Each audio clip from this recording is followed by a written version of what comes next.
너무 마음이 아픕니다. 한국을 몰랐던 제가 광화문에서 울게 된 이유예요. 저는 영국의 BBC 기자 로라 데이비스예요. 한국은 솔직히 말해 그다지 기대하지 않았어요. 단지 몇 개의 IT 기업, 그리고 한때 유행하던 K-팝이 전부인 줄 알았죠. 그런데요. 제가 직접 그 나라에 가본 모든 생각이 바뀌었어요. 대통령이 탄핵됐고 정치는 흔들렸지만 거리에선 여전히 사람들이 조용히 투표를 준비하고 있었어요. 그리고 저는 광화문 한복판에서 한국이라는 나라의 눈물을 흘리고 말았어요. 2025년 4월, 봄 햇살이 서울 하늘 위로 부드럽게 번지고 있었어요. 하지만 그날 광화문 거리의 공기는 유난히 무거웠어요. 수천 명의 시민들이 조용히 도로를 메우고 있었고 누구 하나 큰 소리를 내지 않았지만 모두의 표정엔 확고한 결의가 담겨 있었어요. 그들의 시선이 향하는 곳엔 연단 위에 선 한 남자가 있었고요. 그는 말없이 청중을 바라보다 마이크를 천천히 입에 가져다 댔어요. 저는 다시 이 나라를 시작해보려 해요. 그 순간 군중 사이 한 외국인 여성이 조용히 눈가를 훔쳤어요. 저는 영국 BBC 방송국에서 국제부 특파원으로 일하고 있는 기자예요. 옥스퍼드 대학교에서 정치 철학을 전공했고 늘 대영 제국의 품격을 자부심처럼 지니고 살아온 사람이었어요. 한국에 오기 전까지 제가 가진 한국에 대한 이미지는 사실 명확하지 않았어요. 한국은 기술 잘 만드는 나라잖아요? 그녀는 그렇게 생각하고 있었고 아시아의 한 나라가 세계를 감동시킨다는 생각은 솔직히 믿기 어려웠다고 해요. 하지만 그 편견을 흔든 건 런던의 한 카페에서 우연히 마주한 광경이었어요.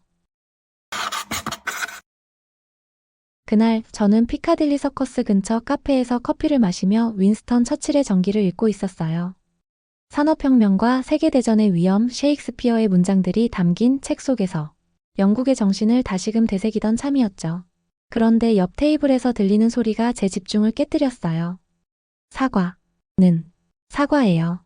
고개를 돌려보니 한글이 인쇄된 플래시카드를 들고 한국어를 연습 중인 영국 청년들이 있었어요. 영국의 미래를 이끌 청년들이 왜 굳이 한국어를 배우는 걸까?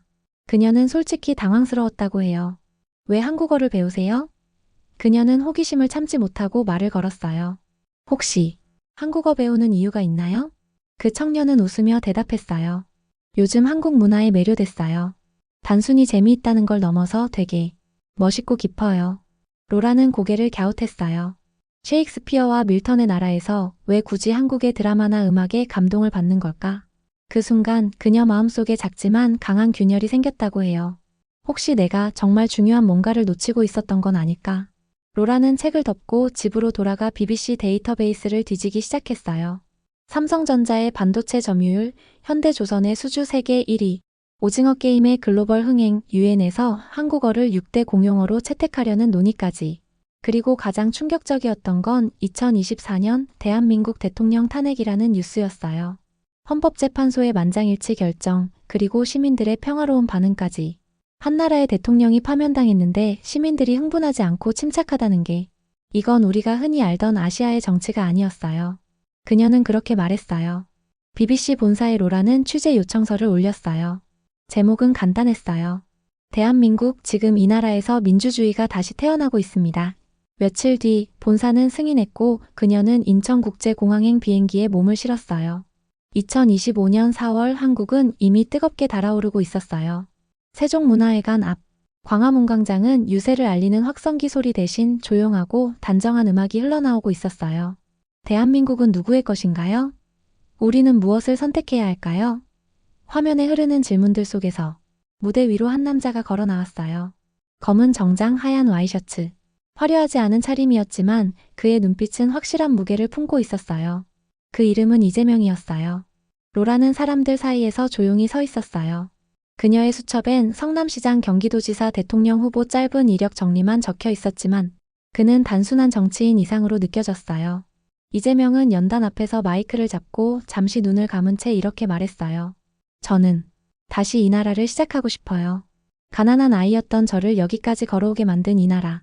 이제는 제가 그 빚을 갚아야 할 때입니다. 사람들은 박수를 치지 않았어요.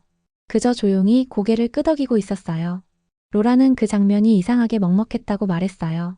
이재명의 이야기를 곱씹을수록 로라는 충격을 받았어요. 경기도 안성 가난한 집안에서 태어나 초등학교도 온전히 다니지 못하고 공장에서 일을 하며 손가락을 다쳤고 밤에는 독학으로 공부하며 검정고시를 통과했다는 그의 과거. 그런 사람도 정치인이 될 수 있나요?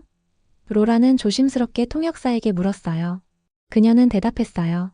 이 사람은 한국이라는 나라가 어떻게 사람 하나를 일으켜 세웠는지를 가장 잘 보여주는 인물이에요. 유세가 끝나고 사람들이 하나둘 자리를 떠날 무렵 로라는 연단 아래에 모여있던 중년 여성 한 분과 눈이 마주쳤어요. 그분은 이렇게 말했어요. 이재명 씨요? 잘 몰라도 괜찮아요. 저희는 그 사람이 살아온 인생을 보거든요. 로라는 순간 멍해졌다고 해요.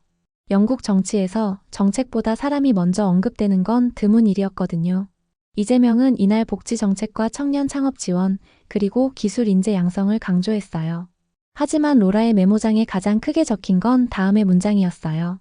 대한민국은 위기에 강한 나라예요. 전쟁도 IMF도 팬데믹도 이겨냈잖아요. 이번 혼란도 우리가 반드시 이겨낼 거예요.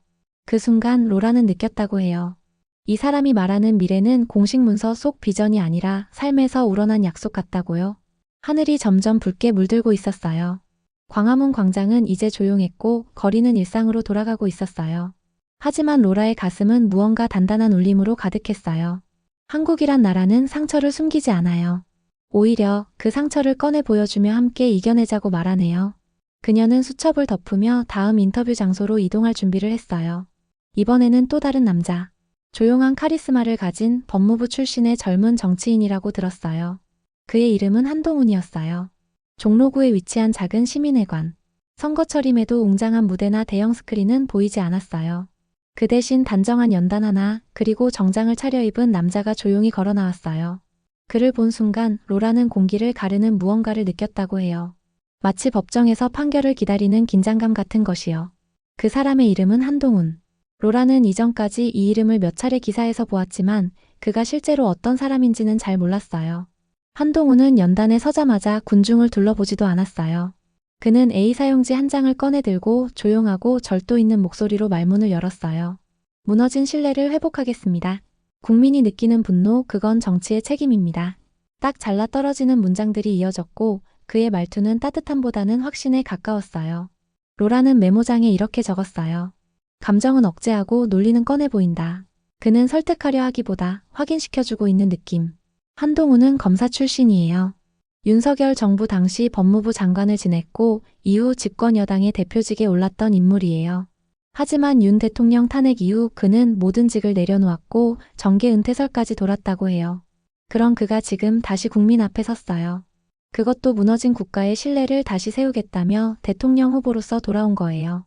로라는 이런 부류의 정치인을 영국에선 거의 본 적이 없다고 느꼈어요. 기자회견이 끝난 뒤 로라는 몇몇 청중들과 인터뷰를 했어요. 그중 한 중년 남성은 이렇게 말했어요. 저 사람이요? 말은 차갑지만 믿음이 가요. 무너지지 않을 것 같은 사람 있잖아요. 그게 바로 한동훈이에요. 로라는 고개를 끄덕였어요. 이재명이 살아온 이야기를 들려줬다면 한동훈은 지켜야 할 기준을 들고 나왔어요. 감성보다 규칙, 눈물보다 정의. 로라는 놀랐어요.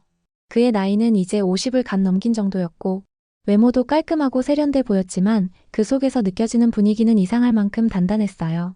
마치 정치판 속에서 살아온 사람이 아니라 늘 법의 잣대를 들고 살아온 사람처럼요.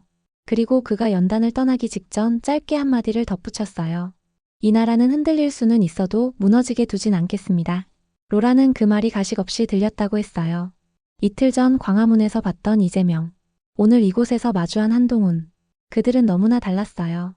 하지만 공통점이 하나 있었어요. 이 두 사람 모두 나라를 일으켜야 한다는 책임감을 자신만의 방식으로 지고 있어요. 로라는 마음속으로 그렇게 정리했어요. 이재명은 아래에서부터 국민을 바라보고 있었고 한동훈은 앞에서부터 국민을 지키고자 하고 있었어요. 그 시선이 다를 뿐 그 무게는 같다고 느껴졌어요.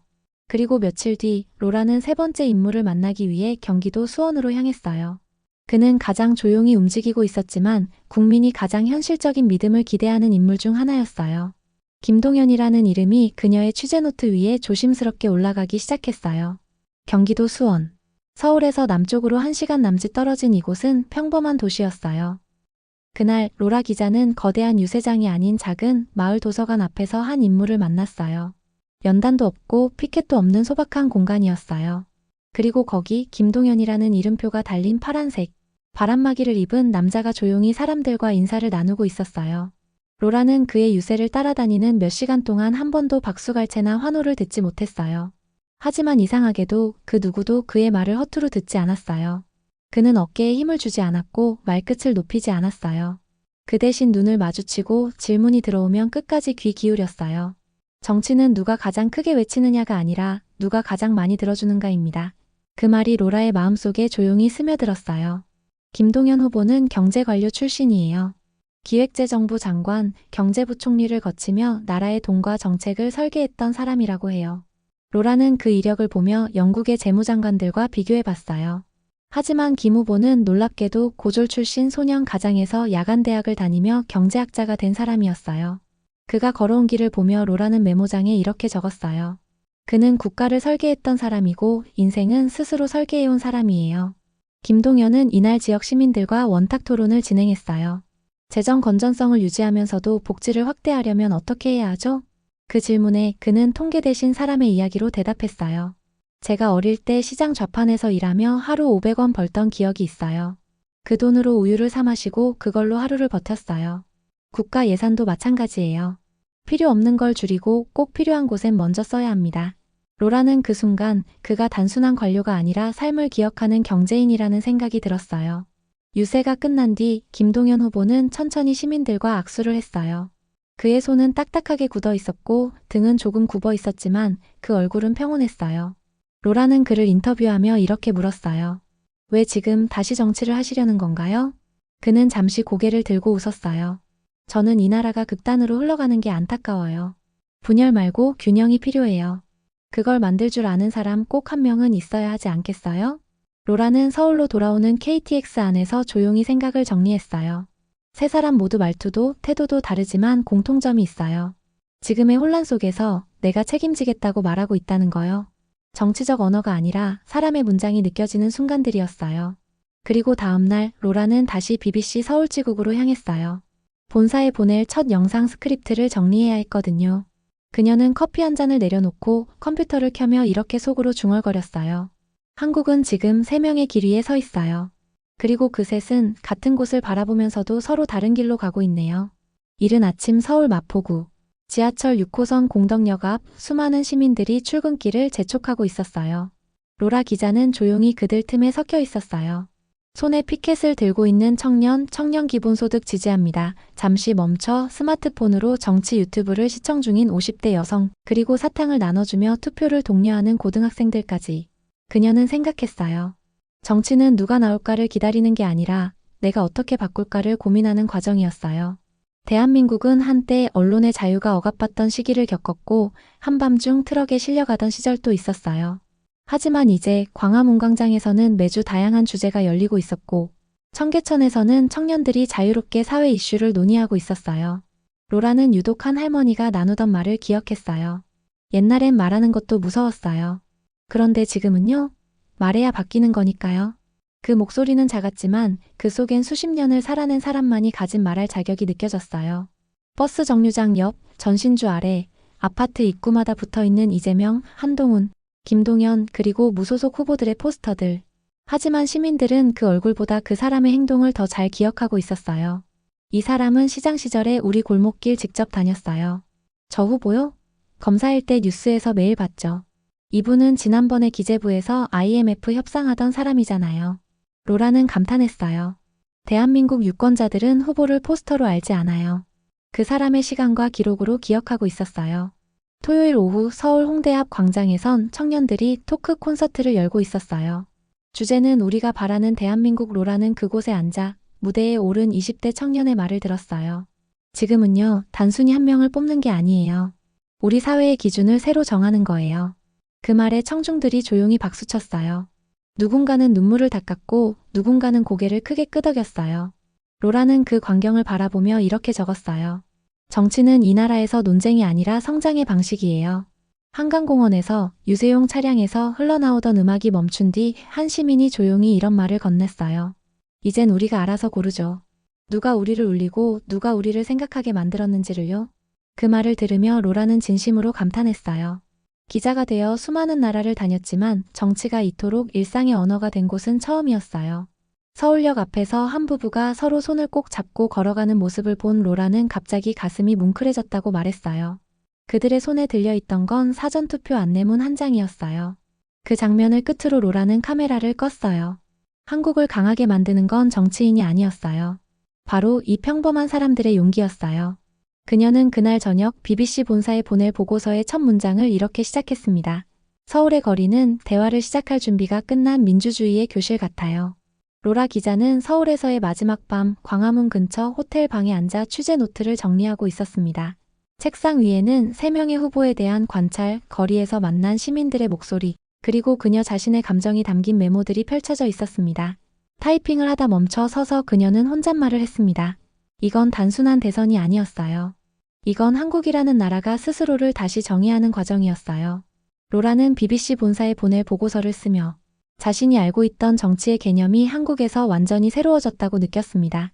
영국은 오랜 민주주의 전통이 있고 자유롭고 성숙한 시민사회도 분명 존재하지만 지금 한국에서 보고 들은 것들은 그 어떤 서구 민주주의보다 뜨겁고도 질서 있는 에너지였습니다. 한국의 민주주의는 너무 젊고 너무 빠르고 동시에 너무 단단했어요. 특히 인상 깊었던 장면 하나를 보고서에 인용했습니다. 사전투표소에서 허리를 굽힌 할머니가 직원에게 물었습니다. 글씨가 작아서 잘 안 보이는데요. 누구를 뽑으면 나라가 덜 싸우게 될까요? 그 물음은 통계로는 담기지 않는 진심이었고 그 자체가 이 나라의 민주주의 수준을 보여주는 듯 했습니다. 로라는 보고서의 마지막 문장으로 이렇게 남겼습니다. 한국은 지금 더 나은 나라가 되기 위해 정치가 아닌 국민이 먼저 움직이고 있었어요. 로라의 보고서는 영국 런던에 있는 BBC 뉴스국 데스크로 넘어갔고 그 내용을 검토한 편집장은 다음날 오전 9시 편집국 회의에서 이렇게 말했습니다. 이건 단순한 외신 뉴스가 아닙니다. 이건 세계 시민이 주목해야 할 새로운 민주주의의 방향입니다. 한국을 특집으로 다룹시다. 제목은 이렇게 하죠. 누가 대한민국을 이끄는가? 며칠 뒤 BBC 공식 유튜브 채널에는 로라가 직접 구성하고 내레이션을 맡은 7분짜리 다큐 영상이 업로드됐습니다. 광화문에서 연설하는 이재명의 모습, 조용히 말하는 한동훈의 얼굴, 시민들과 토론하는 김동연의 풍경, 그리고 거리에서 투표를 준비하는 평범한 사람들. 화려한 영상미나 효과는 없었습니다. 그저 진짜 사람들의 얼굴이 담겨 있었습니다. 전 세계에서 수십만 개의 댓글이 달렸고 많은 사람들이 이렇게 말했습니다. 한국은 경제뿐 아니라 민주주의의 선진국이었네요. 정말 감동적이에요. 우리나라도 저런 시민의식을 배워야 해요. 정치가 저토록 인간적인 나라라니 지금 처음 봤어요. 영상은 BBC 역사상 비정치권 콘텐츠 중 최고 조회수를 기록했고 전 세계에서 한국 민주주의를 주제로 한 강연 요청이 쇄도했습니다. 히드로 공항에 내린 로라는 BBC 본사 로비에서 한 동료 기자를 만났습니다. 한국 다녀왔다며? 그냥 또 하나의 선거였지 뭐. 그 말에 로라는 천천히 고개를 저으며 대답했습니다.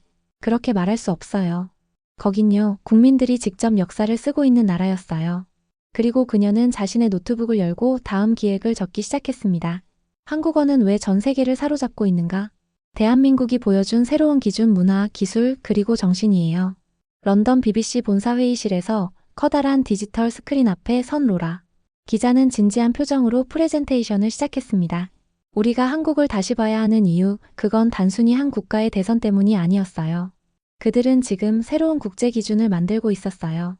회의실에 있던 기자들과 PD들이 조용히 고개를 끄덕이기 시작했습니다. 로라는 이어서 말했습니다. 예전엔 K-팝과 K-드라마가 일시적 유행이라 생각했죠. 하지만 이제는 런던, 파리, 뉴욕의 거리에서 한국어 간판과 한국식 디저트 카페를 너무 쉽게 만날 수 있어요. 그녀는 옥스퍼드 대학교의 한국어 수강생 수가 불과 5년 만에 3배 이상 증가했다는 자료를 띄웠습니다. 영국 사립학교에서 제2외국어로 프랑스어 대신 한국어를 선택한 사례도 보여주었고요. 이건 유행이 아니에요.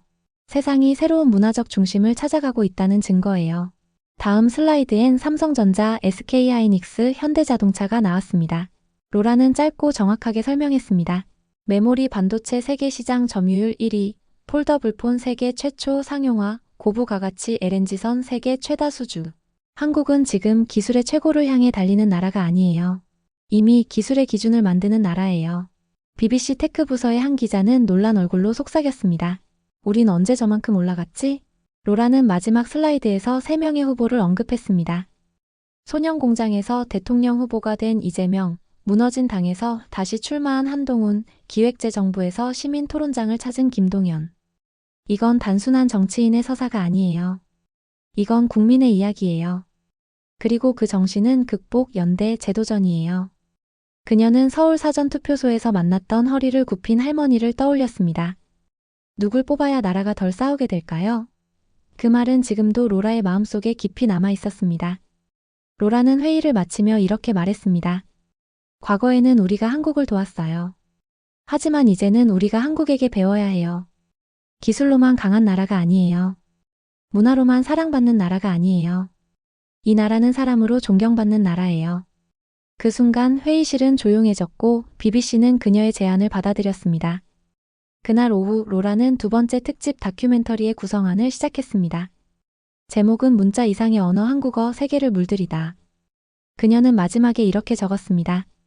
가장 과학적인 문자로 불리며 가장 따뜻한 정서를 전하는 언어 마이너스 한국어는 곧 세계가 배우고 싶은 마음이 되었어요. 영국 옥스퍼드 대학교 언어학과 로라 기자는 한국에 대한 두 번째 다큐멘터리를 위해 한글에 대한 국제 전문가들의 평가를 듣기 위해 이곳을 찾았습니다. 책상 위에는 조심스럽게 적힌 글자들이 놓여 있었습니다. 기역, 니은, 디귿, 아오. 그녀는 한글의 자모를 바라보며 문득 서울에서 들었던 한마디가 떠올랐습니다. 한글은요, 사람의 입모양을 본떠 만들었대요. 그 단순한 원리가 세계에서 가장 과학적이고 아름다운 문자로 평가받는 이유라는 걸 이제야 조금 이해할 수 있을 것 같았습니다. 로라는 런던에서 운영되는 한글 학교를 찾아가 수업을 듣는 외국 학생들과 이야기를 나눴습니다. 그중 한 프랑스 출신 학생은 이렇게 말했습니다. 한국어는요, 다른 언어보다 감정 표현이 섬세해요. 괜찮아요, 고생했어요, 수고 많았어요 같은 말은 영어로 완벽히 옮기기 어려운 뉘앙스를 가지고 있어요. 로라는 고개를 끄덕였습니다. 한국에서 들었던 그 수많은 인사말들 속에는 단순한 인사 이상의 정서가 담겨 있었으니까요. 그녀는 보고서에 이렇게 적었습니다. 한국어는 사람을 일으켜 세우는 언어였어요. 단순히 말을 전달하는 수단이 아니라 관계를 지켜내는 기술이었어요. 로라는 옥스퍼드 영어사전에 등재된 한국어 단어들을 살펴봤습니다. 한류, 오빠, 애교, 대박, 정. 그녀는 마지막 단어 정을 읽으며 잠시 고개를 숙였습니다. 이 단어 하나에 한국인의 삶이 모두 담겨 있네요. 프랑스, 독일, 아르헨티나, 나이지리아까지. 각국의 한국어 학습 열풍은 단순히 K-팝 가사를 이해하기 위한 수단을 넘어서고 있었습니다. 그녀가 만난 학생들에게 물었습니다. 왜 굳이 어려운 한국어를 배우는 거예요? 그들은 대답했습니다. 이 언어를 알아야 한국 사람들의 마음을 알 수 있어요. 로라는 BBC 다큐멘터리 영상에 이 문장을 삽입했습니다. 한글은 가장 인간적인 언어로 설계된 문자예요. 한국어는 사람과 사람 사이의 거리를 가장 짧게 만드는 언어예요. 그녀는 한국어가 유행 공용어로 논의되고 있다는 기사도 인용했고 이미 많은 다국적 기업들이 한국어 기반 서비스와 번역 시스템을 갖추기 시작했다는 현실적인 변화를 소개했습니다.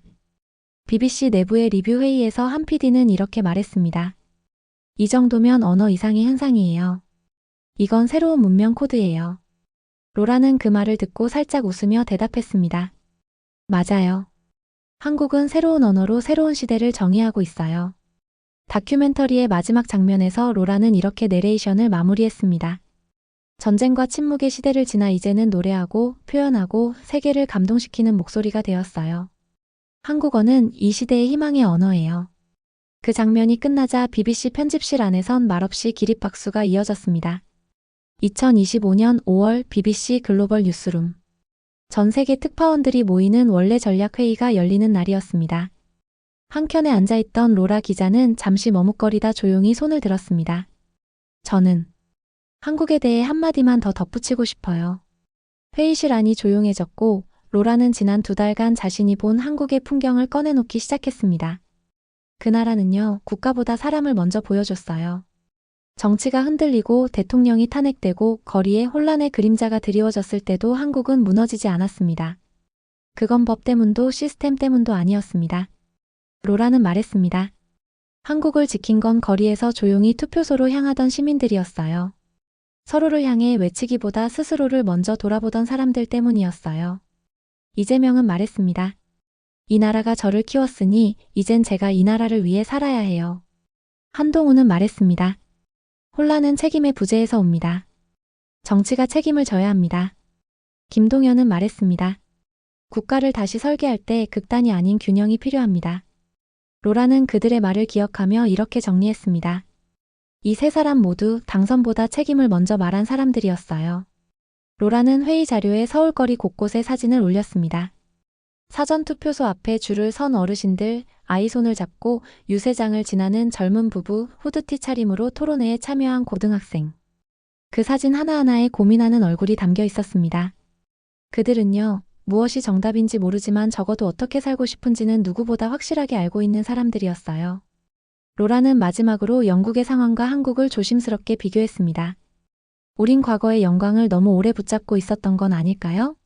우린 우리가 선진국이다라는 말에 익숙해져 있었죠. 그런데 한국은요, 자신을 선진국이라고 말하지 않아요. 그 대신 마이너스 그에 걸맞는 행동을 먼저 해요. 회의실엔 침묵이 감돌았고 이윽고 편집장이 고개를 끄덕이며 말했습니다. 좋아요. 다음 커버 스토리는 대한민국으로 갑시다. 로라는 한국에서 마지막으로 만난 시민의 말을 조용히 읽어내려갔습니다. 우린 완벽하진 않아요. 다만 매번 조금 더 나아지려고 하죠. 그게 우리 방식이에요. 그 문장이 회의실에 있던 모두의 마음을 울렸습니다.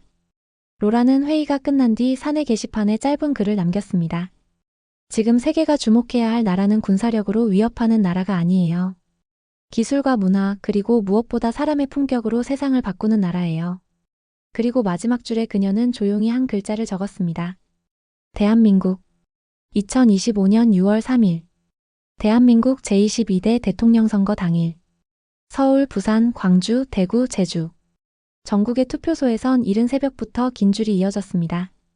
로라 기자는 이번에도 서울 종로의 한 투표소 앞에서 조용히 그 모습을 지켜보고 있었습니다.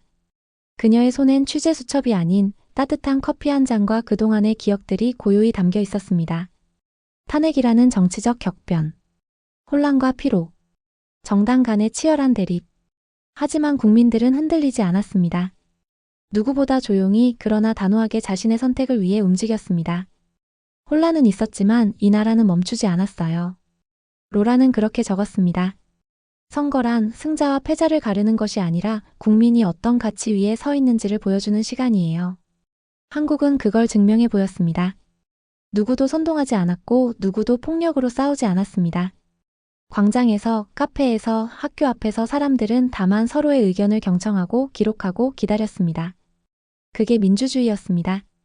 이재명의 공감, 한동훈의 기준, 김동연의 균형.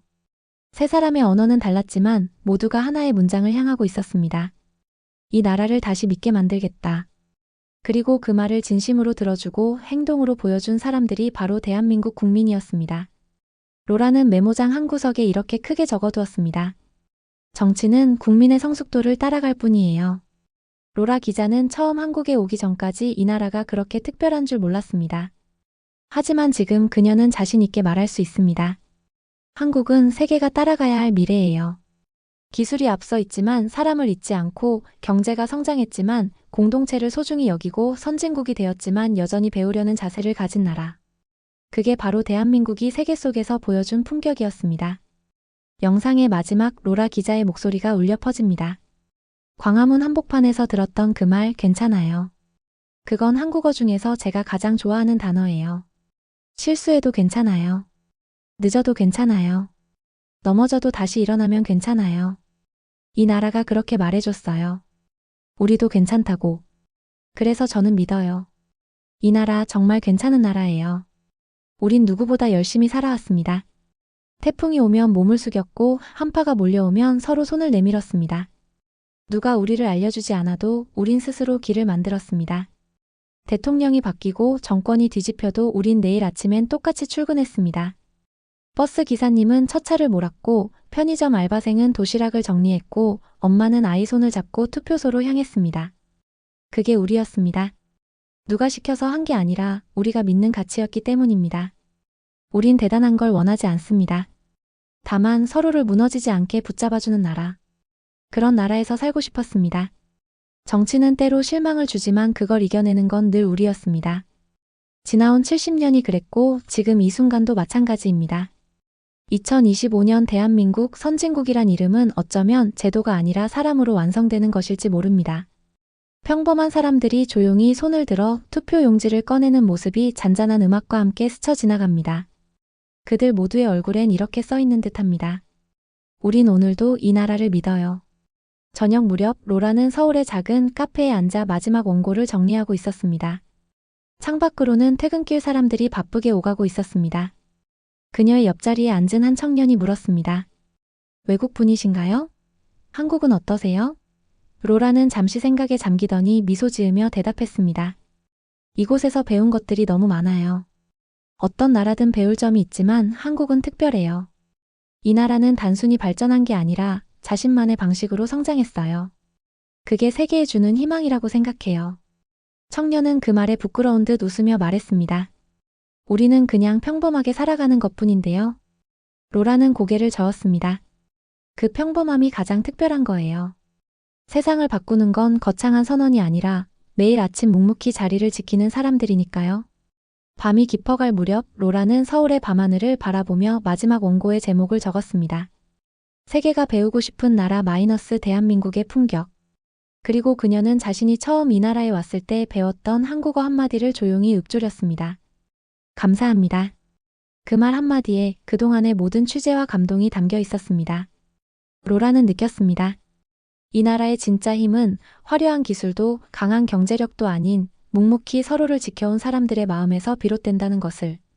그리고 그것이야말로 세계가 진정으로 배워야 할 대한민국의 정신이라는 것을.